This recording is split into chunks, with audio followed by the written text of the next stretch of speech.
بہترین اسلام، انسانیت کی خدمت اور دلوں کو جوڑنا ہی دین کا وہ حسن ہے جو انسان کو اللہ کا پسندیدہ بندہ بناتی ہے۔ رسول اللہ صلی اللہ علیہ وآلہ وسلم کا ارشاد گرامی ہے، ایک شخص نے پوچھا کون سا اسلام بہتر ہے؟ آپ صلی اللہ علیہ وآلہ وسلم نے فرمایا، کھانا کھلانا اور ہر ایک کو سلام کرنا، چاہے تم اسے جانتے ہو یا نہیں جانتے۔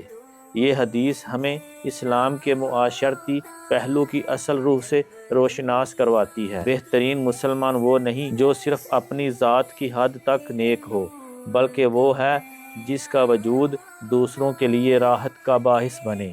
کھانا کھلانا سخاوت اور ہمدردی کی علامت ہے، جبکہ سلام کرنا تکبر کے خاتمے اور محبت کے فروغ کا ذریعہ ہے۔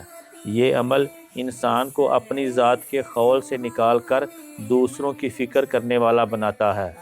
اللہ تیری